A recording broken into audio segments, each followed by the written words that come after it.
go. Ah, I heard it crunching. There you go.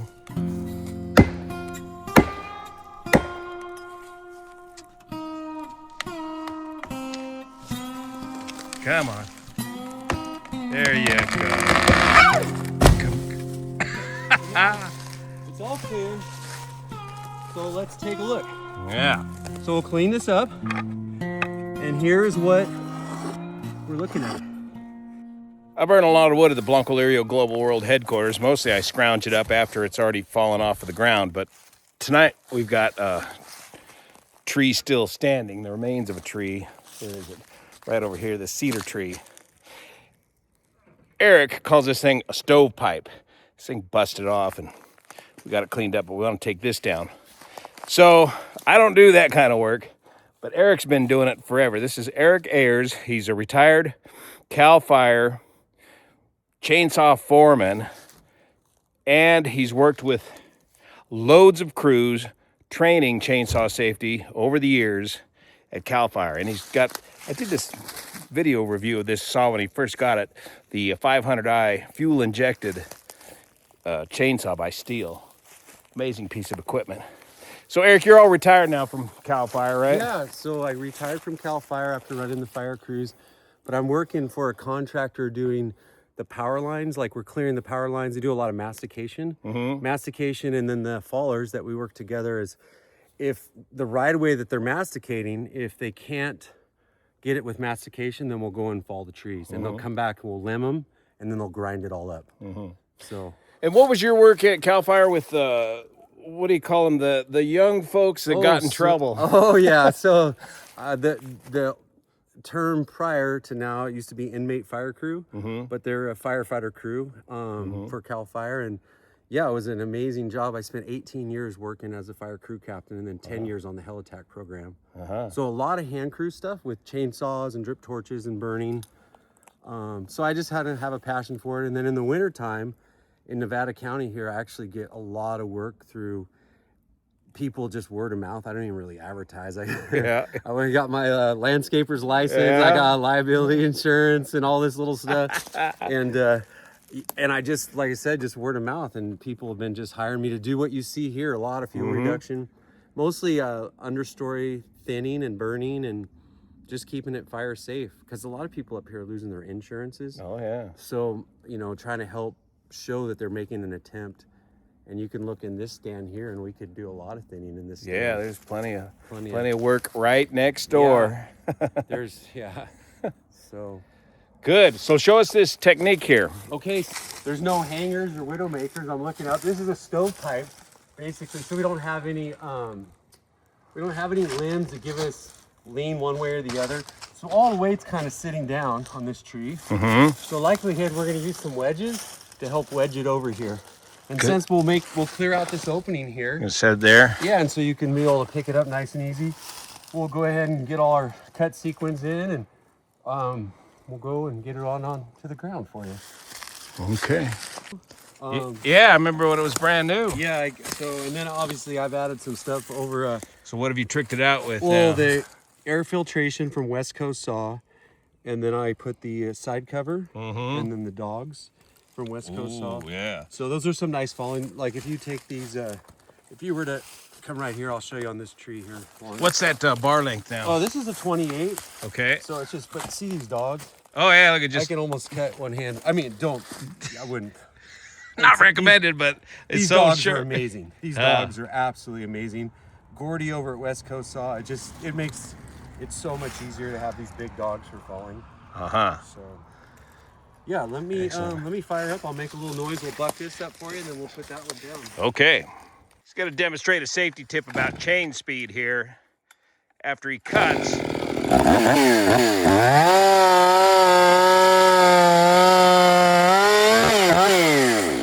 Stop the chain, right? All I did is just put it on the. So imagine I'm walking a log and I make a cut. Instead of having chain speed, I can just stop it real quick, move my feet. Make a cut, stop it, move my feet. Just a little added safety feature. If I have chain speed, don't move my feet. Yeah. Make my cuts, stop my chain speed, and then proceed down the log.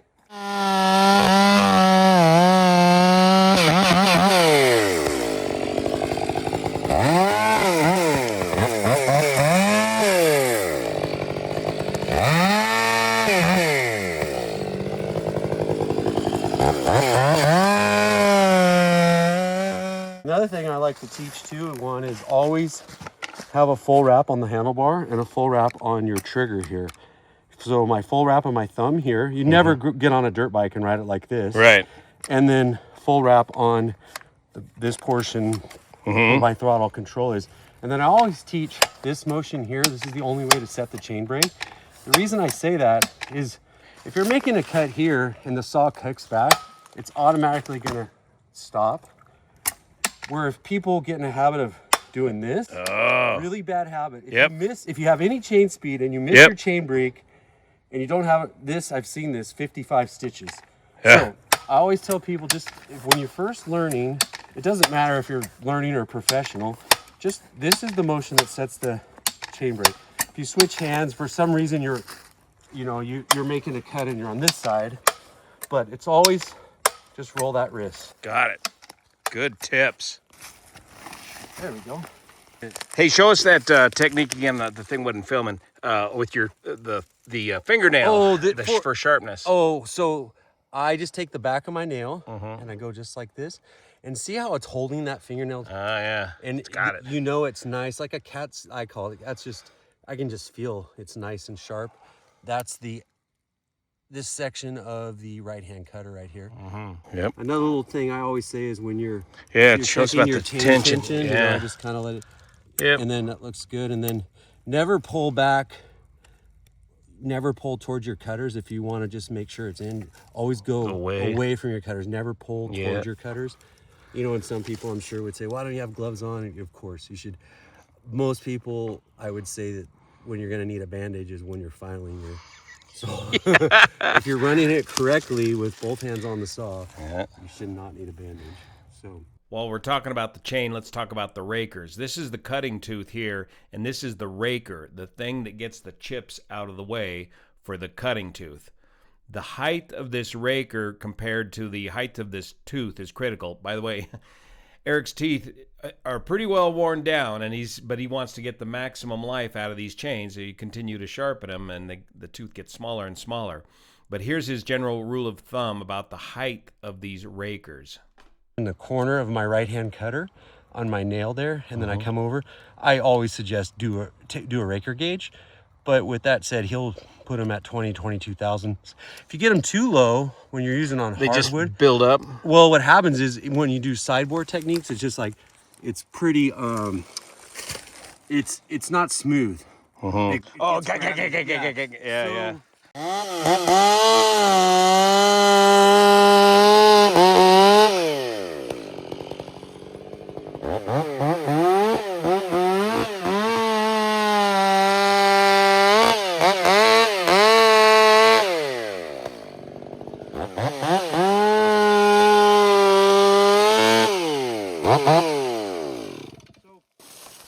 The reason I did that one is so when I line up my cuts, my gunning cut and my sloping cut, it's easier to see when I remove some of the bark. Really thick bark in here, it's hard to get that curve to line up. So you'll see once I line it all up here. So I'll get my gunning cut. In my gunning cut, you want to be watching for pitch and roll. I want to be cutting level. Level, level, level.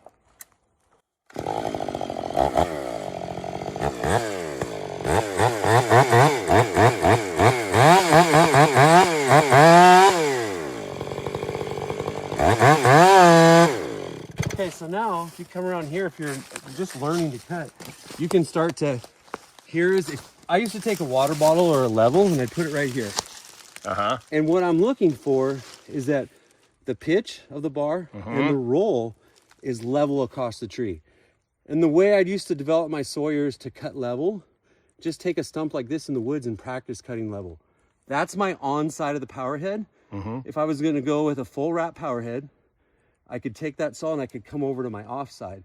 So I'd always teach them to cut on side, off side, but you got to cut level. Now, once we're committing to our first cut, our gunning cut, we're going to bring that saw into about a third of the way into the tree. We'll come back to about a third. Okay. Now there's no top weight on this, and this, you can see how this kind of goes up and wants to go a little that way. Yeah. You see that?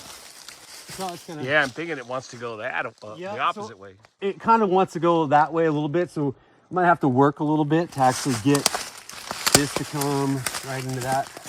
So we might have to work a little bit, but I'm gonna bring it in about on this one because there's no limbs and so forth. I'm gonna come up to a half, that's max.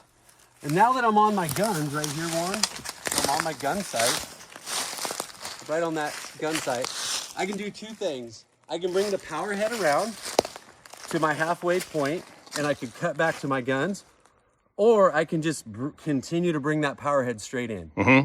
It's whatever you're comfortable with, long as you control, once again, cutting level, the pitch and the roll. Got it. You have to be able to control that. The nice thing about this position, if I come straight in, as I bring the power into the power head, I can control that pitch. You see how I can control that pitch right here? Mm-hmm. The roll is already a set. I Yep. can't control the roll anymore, but I can control that, as I would say, pitch control, almost like the elevator of the aircraft. Mm-hmm. Right here, I can put pressure to control that a little bit. Cool. So we'll fire back up. Now, I always teach, it is a good idea if you're not going to bring it out of the tree, you can set your brake and then holding with your right hand, you want to pull your in line. You don't want to be pulling up or this way if you're going to take it out of the tree. But I'm just going to keep it right here and pull straight in the direction of the pull cord. And the brake is already set. The brake is set. You can do it without the brake. It's totally what you feel comfortable with. The brake is set. So just a little pull.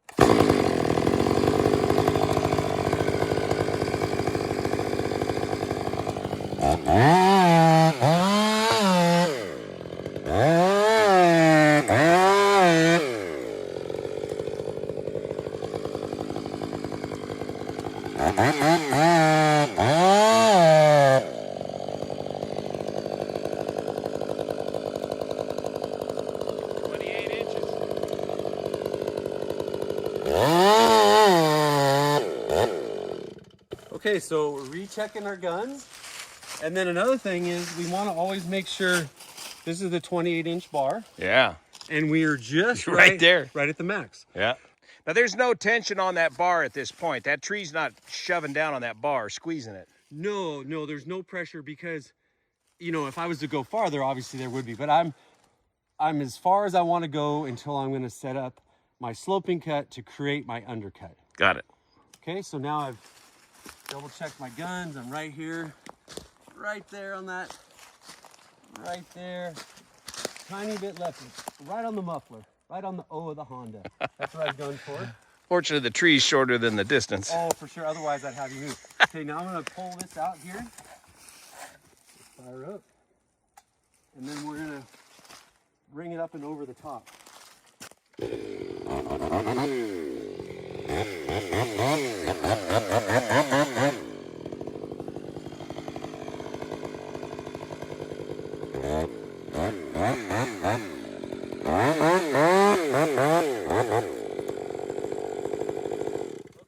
See how nice those dogs are? Yeah, it just stuck right in there. Yeah, and I just walked that saw up and over so you can see how I skimmed this bark earlier? Yep. And now I can see my kerf's gonna line up right yeah. here. Now the key is I still have to control my bar, my effective. If I just start cutting right there, I'd be all bad. I'm lined up right there. I have to bring the power head out and match my corner right there. And you'll see that. Okay. I'm gonna bring the power head out and then just match it. And I'll bring it back around, I'll walk it back around, and I'll cut right over here.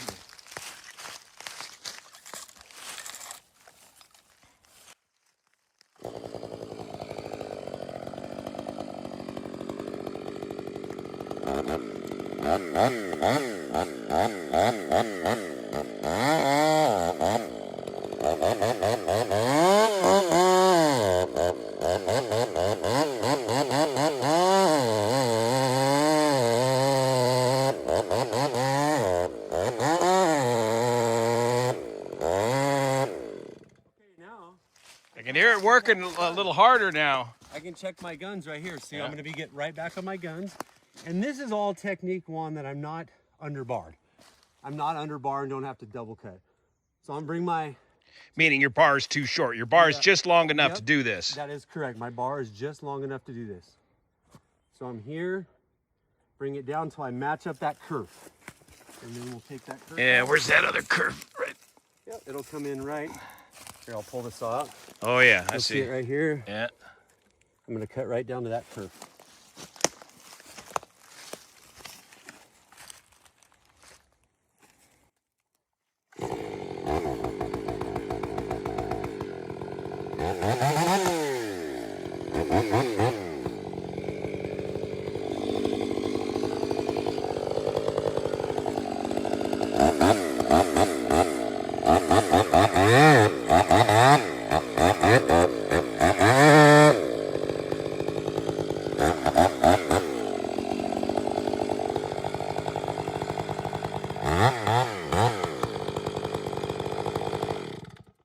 So I always say don't let the tip get ahead of the power head, because if I was to bring that tip all the way around right now on, I could get a Dutchman established, and I don't want to do that. So like, I'm matching up my corners. I'm going to take my axe, just take that out, see how it feels. Take this out here, just see if it's a nice soft one looking at. Swinging.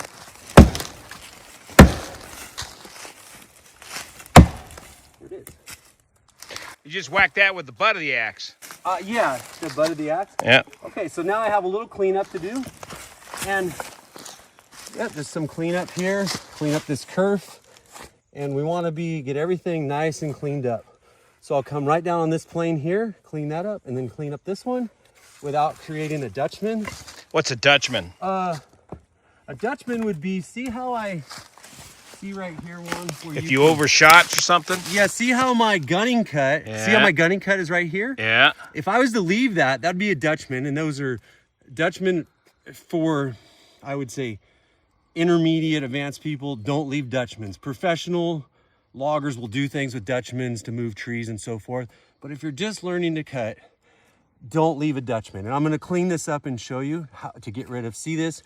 So you're saying this vertical bit in here? It's right here, one where I can stab this stick in here. Oh. That's a Dutchman, and I don't want that. Up underneath there. Yep, I do not want that. So I'm going to clean that up, and we're going to make this surgically perfect. And when I was teaching these young men, mostly some women, we want to be surgical surgeons. We don't want to be butchers out here.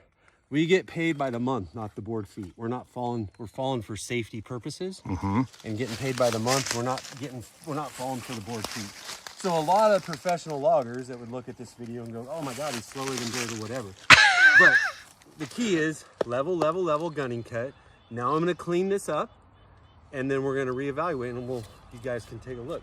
Cool. See what YouTube thinks.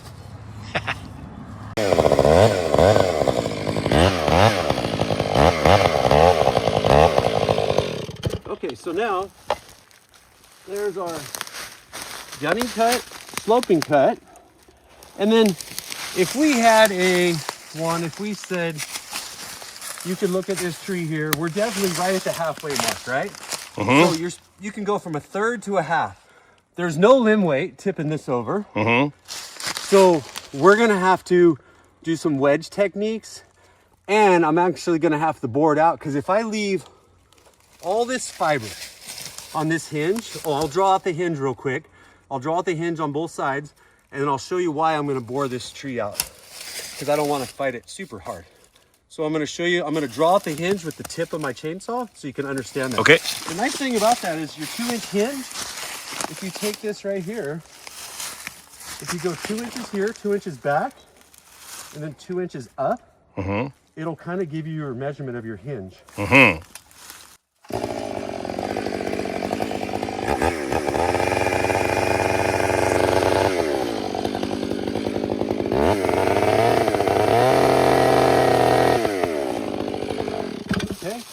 Okay, So that will be... this is just for illustration purposes only, is what he's showing us here. Yeah, so we're coming back, and then I'm coming up 2 inches. So I want to create 2 inches and 2 inches of stump chop. And as we get the tree on the ground, it'll be more visible.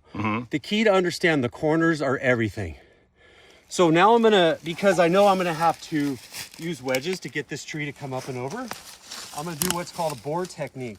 And all I'm doing is relieving some of the fibers right in through here. And some of this is kind of punky in here. Yeah. I'm gonna come up the same height as my back cut, And I'm gonna do a little bore. This is a little more advanced technique, but it works really, really well.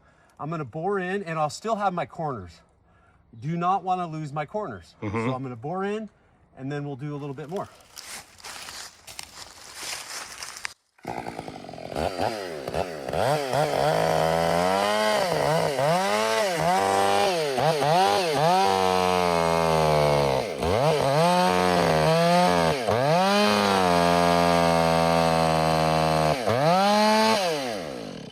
Okay, so I bored through the tree, come out the back. You already went all the way through?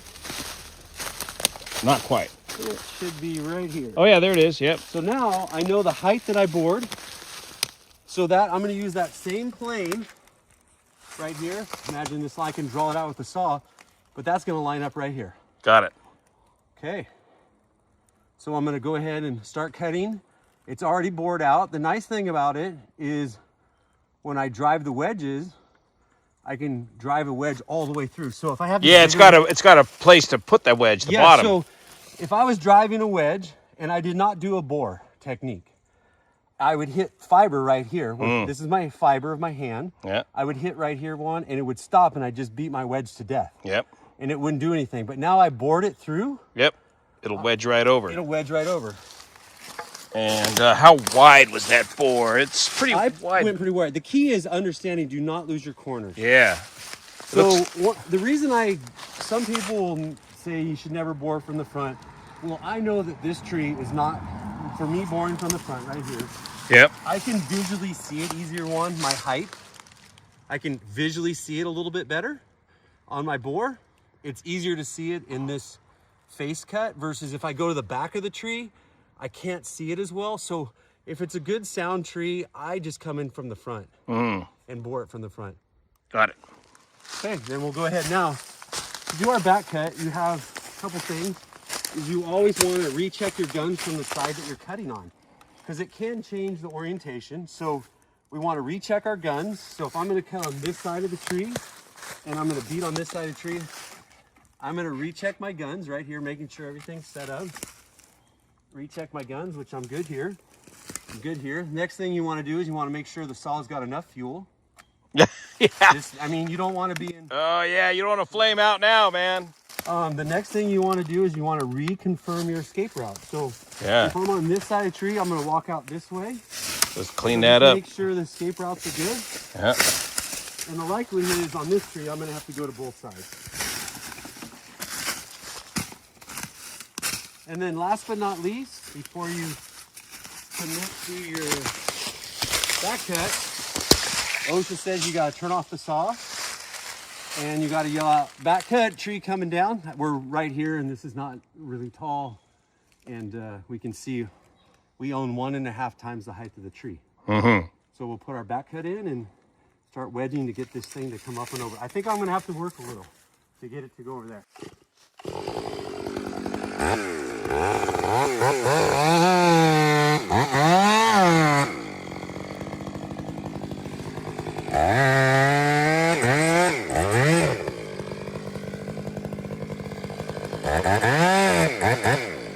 Okay, so now this back cut is lined right up with your bore, right? Oh, so it's lined up. It's the same height as the bore.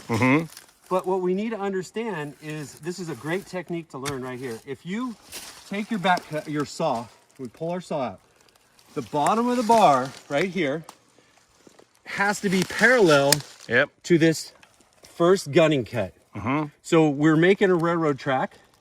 Imagine a parallel railroad track. And we're gonna come up and I can see how my roll, I got my roll going down just a little bit. See how the roll of this saw, the bar is going down, just so that can make me cut a little bit low. Does that make sense? So that's why you always have to cut level. So I need even this back cut's got to be dead level. Yeah, it's got to be level. So now before I go ahead and commit, and I can feel my fiber that I've cut through there, right? Feel the fibers. I'm gonna go ahead and put some wedges in and see if we can get a little lift on it. Start persuading it. Yeah.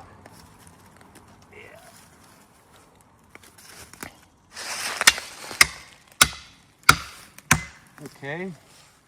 Pick it up. Nice and easy.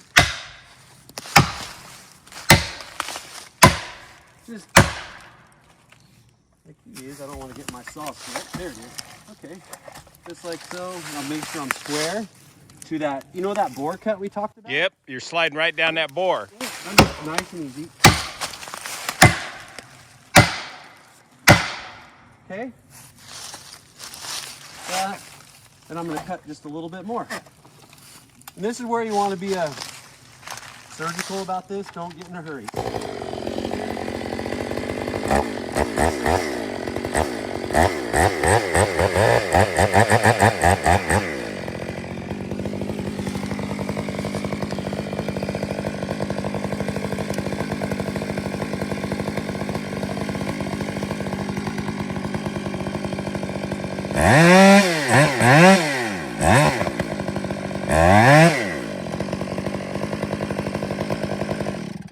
Okay, so like I said, this is softwood and it cuts really fast. And if some professional logger was watching me like, oh my God, he's slow as shit. But I'm just trying to teach here. So nice and square to this is my gunning cut. Here's my back cut right here. The only thing I would say to myself is I'm a little bit low and I'm just feeling that fiber. Did I get that fiber all the way cut? And then I can come over here one. We'll come around this side. And you can see your hinge right here. So see my hinge? So I'm gonna stop right there. Yep. Because I want, 2 inches up, 2 inches back. And then we're gonna use wedge technique now. Okay. And take the tree so down. you got that pretty well cut where you want it. Yeah. And the it hinge. should go. Okay. It's a soft wood and then we'll just wedge it up and over. All right. So the tree is still, this portion of the tree is still held to the stump by the hinge that we've created. Yep. Pull this out, set it out of the way here, and put a little energy into this beast. All right, swing in.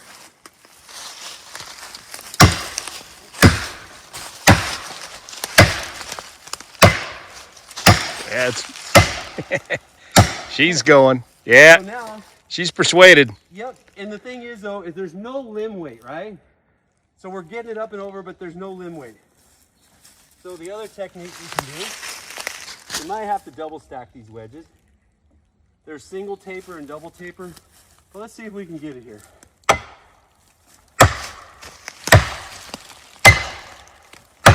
That's opened up the gap quite a bit. Yeah, so you She's can hinging right on your hinges. Yeah, it's holding right there. Let me, before I bury this redhead. Can you zing it a little more? Or? Well, I could, right? But what's holding the safest thing to do, it's held right here by that hinge, right? Yep. I'm just gonna get one more wedge. We'll do a double stack here. We'll get it, these wedges are designed for lift. And we'll lift it up and over.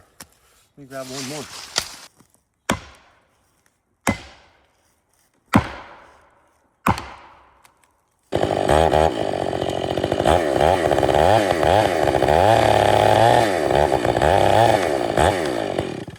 And the reason we don't want to reduce too much because I don't want to lose my corners, right? Yep.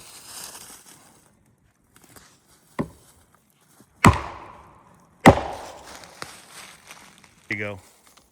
Oh, I heard it crunching. There you go.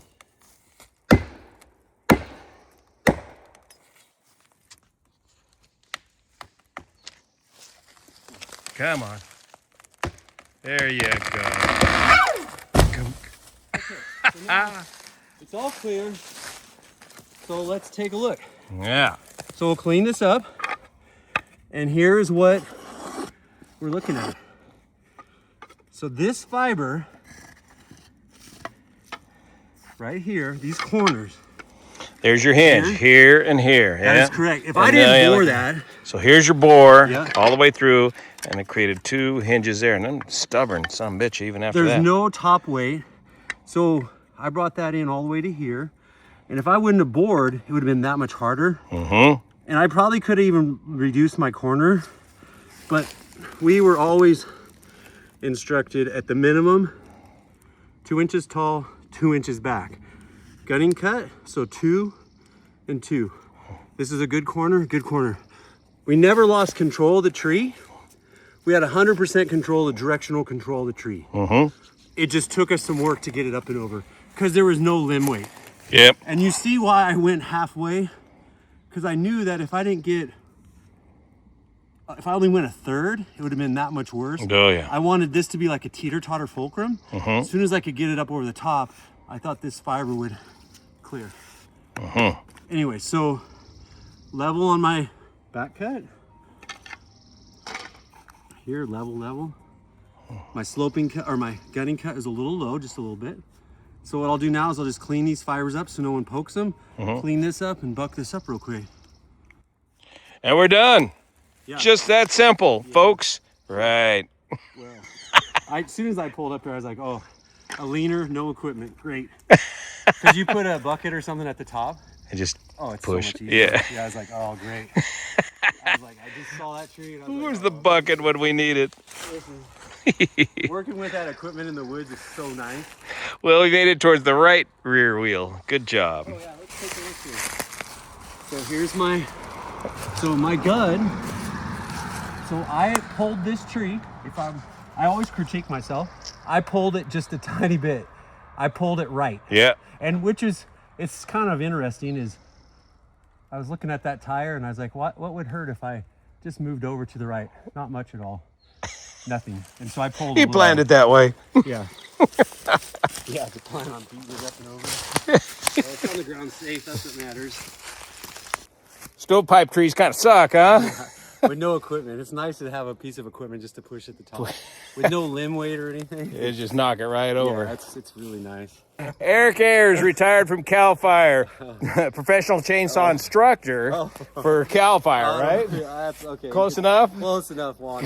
That's a lot. That's a lot of foo-foo on that advertisement. But anyway, don't try this at home. You know, you go buy yourself a new turboprop aircraft. Why don't you just get a professional pilot to fly the thing? Same thing with these kind of trees. Yeah. You can run out and get one of these saws for $2,000 or so. Damn kids. And you get a pro to do the hard work of dropping the trees, man. Don't get out there and take that new $2,000 saw and just start whacking away at it yourself. See you here.